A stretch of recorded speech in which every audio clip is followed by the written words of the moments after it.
안녕하세요, 김면수입니다. 오늘은 마키아벨리의 군주론을 같이 읽어보도록 하겠습니다. 이 책은 그 전에 우리가 읽었던 서울대 수천도서와 비교해 본다면 상대적으로 좀 쉽고 해볼만 해요. 읽어볼만 하다라는 책이에요. 분량도 그렇고 내용도 그렇고. 근데 이제 읽으면 워낙에 내용이 좀 함축적이에요. 그러다 보니까 아직도 그 정치학계에서는 계속 이게 이제 논쟁 중인 책이기도 하고, 신문이나 뭐 이런 언론에서도 선거철만 되면 항상 이 책이 문제가 돼가지고 정치적인 이슈들이 여전히 살아있는 책들이에요. 이 책은 그냥 장으로 쭉 이어져 있어요. 장으로 쭉 이어져서 총 26장으로 되어 있고, 앞에 전반부는 군주국의 종류에 대해서 쭉 나열을 하고 있습니다. 그 다음에 중간 부분, 그 다음에 나오는 대목은 그러니까 군주가 되는 방법, 그 다음에 군주가 된 사람이 자기의 나라를 지키는 방법에 대해서 이제 한참 얘기가 나오고, 그 다음에 이제가 핵심인데 군주의 성품을 다루는 대목이 20에서 23장, 그 부분이 군주의 성품 나오는 부분, 15장에서부터 23장까지 쭉 이어지는 대목이 우리가 알고 있는 이제 군주론에 대한 선입견을 더욱더 부채질하는 대목이 여기입니다. 그리고 마지막으로는 이탈리아가 어떻게 하면 통일을 할 수 있을까? 이 위기에 빠진 이탈리아를 어떻게 하면 구원할 수 있을까에 대한 마키아벨리의 간절한 메시지로 이제 끝나고 있습니다. 그 15장에서 23장 그 사이의 목차를 보시면 뭐 단어들이 막 두려움, 경멸, 미움, 존경받는 방법, 뭐 파렴치함 이런 단어들이 막 나오거든요. 그 목차만 봤을 때 어떤 느낌이 드냐면 요즘에 왜 서점에 가면 경쟁에서 승리하는 방법, 뭐 아니면은 뭐 수험생들 같은 경우에 뭐 지지 않고 반드시 뭐 합격하는 방법, 아니면 직장인들 같은 경우에 당신이 세상에서 살아남는 방법, 뭐 더 높은 지로, 뭐 이런 자기계발류 도서들의 목차하고 되게 겹쳐서 이게 뭔가 그냥 뭐라 그럴까 좀 통속적인 세상 사는 방법에 대한 좀 냉혹한 안내서인가 뭐 이런 느낌을 주게 됩니다. 근데 이제 이런 인상하고 딱 부합하는 부분들 읽어보면 실제로 많아요. 그러니까 군주론에 대해서 가지고 있는 부정적인 생각들의 핵심은 이런 거 아닐까 싶어요. 잔인하고 냉혹한 수단과 방법으로 상대를 이기는 것이 정당하다. 그 메시지가 군주론에 대해서 우리가 갖고 있는 인상인데, 그 첫인상을 강조해주는 메시지들이 실제로 많이 나옵니다. 거기에 맞는 내용들만 좀 한번 같이 볼게요. 그러니까 이를테면 이렇게 됩니다. 15장에서 이제 발췌를 한 대목인데, 어떤 상황에서나 선하게 행동해야 한다고 고집하는 사람은 선하지 않은 많은 사람들에게 둘러싸여서 곧 몰락할 거다. 그러므로 군주가 자신을 보존하고자 한다면 상황에 따라 선하지 않게 행동하는 법을 배워서 필요에 따라 그것을 사용하거나 사용하지 않아야 한다. 이렇게 나와요. 뭐라는 거예요? 군주 보고 착하게 살지 마. 너 착하게 살면 나쁜 사람들한테 금방 망한다. 뭐 이런 메시지인 거예요. 헉 쉽죠. 그 다음에 또 이런 대목도 나옵니다. 훌륭한 성품을 모두 갖추기란 불가능하고 현실적인 상황들은 그 성품들을 전적으로 발휘할 수 있는 미덕의 삶을 용납하지 않는데요. 그러니까 군주가 어떻게 훌륭하기만 할 수 있겠냐. 군주도 사람인데 이제 그 말입니다. 그러니 군주는 자신의 지위를 잃게 할 정도의 나쁜 평판만은 피하도록 신중해야 됩니다. 그러니까 군주가 꺼내야 될 것은 선행도 아니고 악행도 아니고 요거예요. 요거 나쁜 평판. 평판만 조심해라. 너의 지위를 잃게 하는 나쁜 평판을 얻지 않도록 조심해야 되는 것이고, 그 다음에 그런데 만약 그렇게 할 수 없다면 정치적으로 위험을 초래하지 않는 악덕은 별다른 불안을 느끼지 않아도 된대요. 악해도 된다는 거예요. 정치적으로 위험하지만 않으면. 더 나아가 그런 악덕 없이는 지위를 유지할 수 없다면 그 악행으로 인해서 나쁜 평판이 발생하는 것도 개의치 말래요. 왜냐하면 모든 것을 신중하게 고려할 때 미덕으로 보이는 어떤 일을 실행하는 것이 자신의 파멸을 초래하는 반면 악덕으로 보이는 일을 하는 것이 결과적으로 자신의 안전을 확보하고 국가의 번영을 가져오는 경우가 있답니다. 그러니까 선행을 해서 망하는 경우는 많은데 나쁜 짓을 해서 자기가 안전해지고 국가가 번영해질 수 있다면 악행을 해야지. 이게 메시지인 거예요. 읽으면서 정말 그런 거야? 이 생각이 싶습니다. 또 이렇게 하면 이런 말도 나옵니다. 필요하면 악행에 거침없어야 된다. 군주는 신의를 지키는 것이 자신에게 불리해지거나 약속을 맺었던 이유가 사라진다면 약속을 지킬 수도 없고 지켜서도 안 됩니다. 만약 모든 인간이 선하다면 이 조언은 적절치 못할 것입니다. 그러나 인간이란 사악하고 군주와 맺은 약속을 지키려고 하지 않기 때문에 군주 역시 그들에게 했던 약속에 구속되어서는 안 됩니다. 그러니까 이게 약속을 지키는 방법이에요. 약속을 지키는 방법은 약속을 어기는 거라는 겁니다. 약속을 어겨라. 군주의 약속 따위야. 군주는 약속 따위는 지키지 않는 것이다. 개의치 말아라. 이런 거예요. 이거 너무 막 나가는 거 아닌가? 이렇게 살아도 과연 돼? 라는 생각을 많이 할 수 있죠. 근데 읽다 보면은 여기서 끝나는 게 아니고 그 뒤에 조건들이 계속 따라붙어요. 이제 그 조건들을 읽다 보면 이런 이유에서 이 사람이 이렇게 말하는 거구나 하는 군주론에 대한 우리가 가지고 있는 일반적인 통념에서 벗어나게 만드는 구절들이 계속 나옵니다. 여기가 이제 이 군주론이 중요한 대목인데 여기서부터 좀 신중하게 좀 보시면 좋을 것 같아요. 그 아닌 구절을 보면 이 사람이 이런 생각을 가지고 있었구나. 이래서 군주론이 고전이구나 하면서 이제 공감을 하게 되는 거예요. 그러니까 아까처럼 제가 전반부에서 말한 것처럼 군주론을 이해했다면 그거는 이제 군주론을 잘못 이해한 겁니다. 보세요. 15장에 이런 말이 나와요. 군주가 되려거든 관대해라. 군주가 되었거든 인색해라. 인색함이야말로 통치를 위해 이용된 악독 중에 하나. 그러니까 인색함이 악독이래요. 왜냐하면 왜 인색함이 중요하냐면 군주가 만약에 이 사람이 인색하지 않다면 그 씀씀이는 다 어디서 왔겠냐. 그거 다 어디서 온 거예요? 백성들한테 뺏은 거 아니겠냐. 그러니까 군주가 인색하다는 얘기는 백성들한테 쓸데없는 재산을 뺏지 않았다는 뜻이기도 하고, 또 군주가 인색하지 않고 관대하려면 전리품, 약달품, 배상금 이런 타인의 재문들 이런 걸로 군대를 이끌어 가야 되는데 그런 데 쓰는 돈은 넉넉하게 써야 된다. 그래야 병사들이 너를 따라오지.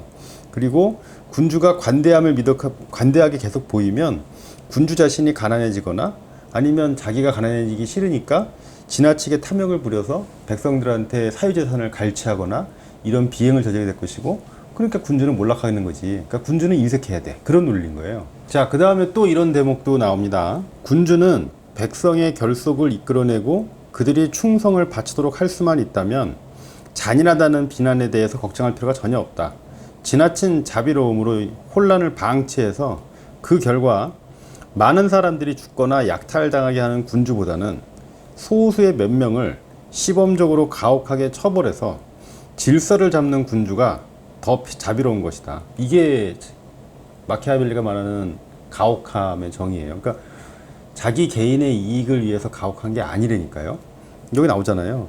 그러니까 소수의 몇 명을 가혹하게 처벌해서 전체 질서를 바로잡아가지고 그 사회가 안정되는 것이 진짜 자비로움이지, 그냥 너무 자비로운 나머지 혼란을 방치하면 사회가 혼란스러워질 것이고 공동체 전체가 몰락할 수 있지 않냐라는 거예요. 백성과 신하들의 재산, 그들의 부녀자에게는 손을 대지 마라. 그러면 당신은 미움받지 않고 두려움의 대상으로 살아갈 수 있다. 누군가를 처형할 일이 생기면 적절한 명분과 명백한 이유가 있을 대로 제한해야 되는 것이고, 그 무엇보다도 타인의 재산에는 절대로 손대지 말라는 거예요. 절대로 이거는 자기 멋대로 함부로 하는 사람이 아닌 거죠.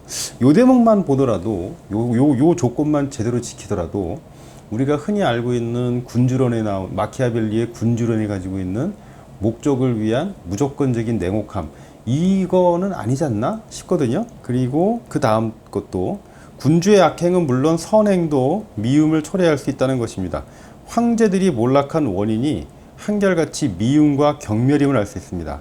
다음에서도 알 수 있는데, 인자한 성품인 자들 중에서도 포악한 성품인 자들 중에서도 단 한 명씩만 성공적인 결말을 맞았을 뿐 나머지는 전부 비참한 최후를 맞았다는 점입니다. 그러니까 뭔 소리냐면, 당신이 선행을 하든 악행을 하든 당신이 몰락하고 멸망하는 데는 아무 영향이 없다는 거예요. 그러니까 당신이 몰락하느냐 몰락하지 않느냐는 선행이냐 악행이냐가 아니고 얼마나 많은 사람들한테 미움을 받았느냐, 이게 결정적인 문제인 것이고, 지금 미움과 경멸 이거를 조심해야 되는 것이지 악행을 했냐 선행을 했냐 이거는 아무런 중요성이 없다라는 겁니다. 지금 이게 그러니까 앞에서 우리가 전반부에서 봤던 목적을 위해서 무조건 나쁜 방법을 사용해도 상관없어. 이거랑은 좀 거리가 멀어지죠, 점점. 그러니까 의미심장한 부분들이 이게 계속 많이 나오는데, 군주론을 제대로 이해하려면 마키아벨리가 살았던 이탈리아의 정치적 상황, 역사적 상황들을 다 충분히 이해하면 더 잘 이해할 수 있어요. 아, 이 사람이 이런 의미에서 좀 불쌍한 정도로 되게 힘든 상황에서 이게 나온 거구나. 그러니까 우리가 이제 옹호할 수 있게 되는데, 제가 개인적으로 이 군주를 읽으면서 이번에 다시 읽으면서 정말 마음에 와닿던 키워드가 이제 네 가지가 있는데, 성공한 군주의 조건으로 마키아벨리가 절대적으로 강조하는 것이 네 개가 있습니다. 첫 번째는 운이라는 것과 능력이라는 단어거든요. 이 책에 보면은 운은 포르투나라고 말을 해요. 그러니까 이거는 이제 운명과도 같은 거예요. 팔자, 운명 이런 겁니다. 운이 좋은 사람을 이길 수는 없습니다. 우리 역사적으로 보면 어떤 지도자는 정말 운이 정말 없고 어떤 지도자는 한 것도 없는데 운이 좋아서 잘 되는 왕들도 많잖아요. 그죠? 그 다음에 또 하나는 능력의 문제거든요. 요게 이제 비르투라고 그래가지고 그 운명을 이겨낼 수 있는 힘이에요. 힘, 역량입니다. 역량, 개인의 역량. 그러니까 훌륭한 지도자가 되려면 운이 정말 너무너무 좋거나 아니면은 역량이 뛰어나거나 이 두 가지 조건을 걸어요. 근데 이것도 15세기라는 점을 감안해 보면 그 이전까지의 왕은 다 뭐죠? 세습이잖아요. 날 때부터 왕으로 태어나는 거예요. 그러니까 운에 의해서 좌우되는 거 아닙니까? 어떻게 보면. 그렇게 태어날 때는 또 어떡할 거야. 근데 여기서 운이 없어도 왕이 될 수 있다는 거예요. 지도자가 될 수 있다는 거예요. 뭐만 있으면? 역량만 있으면. 그럼 우리가 어떤 지도자를 평가할 때의 기준은 둘 중에 하나여야 되는 거죠. 저 사람은 과연 운이 정말 좋은 사람인가? 그렇지 않다면, 근데 그러기 힘들잖아. 그럼 저 사람이 과연 역량을 그 힘든 그 수많은 역경들을 이겨낼 만큼 역량이 과연 뛰어난 사람인가라고 평가하게 되는 거거든요. 야, 15세기의 개인을 어떤 신적인 권위 이런 것이 아니고 역량의 문제로 그 개인을 지도자를 평가한다는 관점은 지금까지도 되게 유효한 것이 아닌가 이런 생각이 듭니다. 그다음에 두 번째로는 이 사자와 여우의 비유인데 마키아벨리 군주론에서 가장 중요한 비유가 사자와 여우예요. 그러니까 마키아벨리가 군주론에 사용하는 이 사자라는 개념과 여우라는 개념만 정확하게 이해하시면 아, 나 군주론 잘 읽었어요 라고 어디 가서 말해도 괜찮아요. 이게 핵심이거든요. 그래서 그 군주론 책 표지 보면은 사자 그림과 여우 그림 막 있어요. 늑대 그림 있고 그게 상징이에요. 상징. 뭘 상징하는 거냐면 여기 인형물을 보시죠. 군주는 짐승의 방법을 잘 알아야 되는데 특히 여우와 사자를 모방해야 됩니다. 사자는 여기가 핵심이에요. 사자는 덫을 피하지 못해서 망하는 거고 여우는 늑대, 여기서 말하는 늑대는 무력, 폭력이거든요. 무력과 폭력을 물리칠 수 없다. 덫을 알아차리려면 여우가 돼야 되고 늑대를 혼내주려면 사자가 돼야 됐다.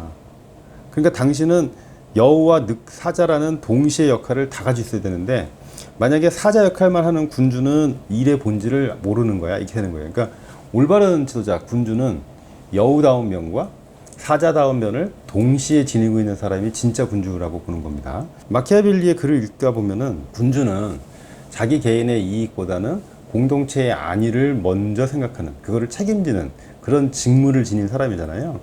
그것에 충실한 목적만 가지고 있다면 그 사람이 선행을 하든 악행을 하든 뭘 하든 다 상관없다. 자기의 목적만 실현시키면 되는 거 아니냐라는 메시지를 끊임없이 강조하고 그 국가의 안전은 결국에는 백성들의 평화라든가 백성들의 생활을 보장해주는 그게 군주의 진정한 도리다라는 메시지를 계속 환기를 하고 있거든요. 상당히 근대적이에요.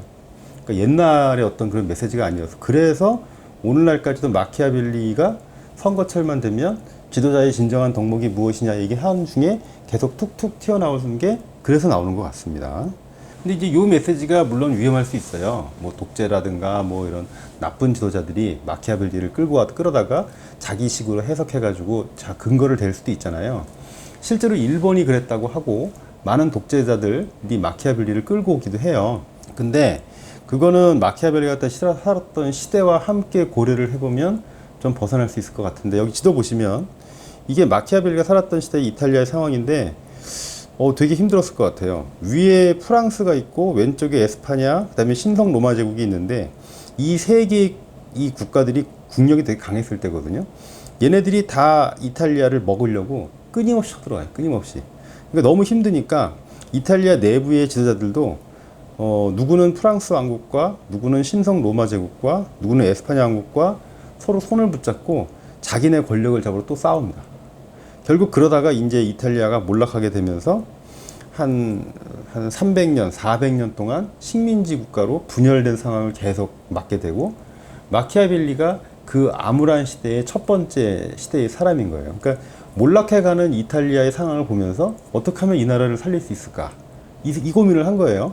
그러니까 이 상황에서 뭐 선한 군주 이런 게 어디 있어요? 어떻게든지 간에 누군가가 엄청난 지도자가 나와서 악을 행해도 좋으니까 이 혼란스러운 이탈리아를 다시 통일시키고 되살릴 수 있다면 그 사람이야말로 진정한 지도자고 그 사람이야말로 진짜 군주가 아니겠는가 라는 맥락에서 쓰여진 것이라고 읽으면 좋지 않을까 싶습니다.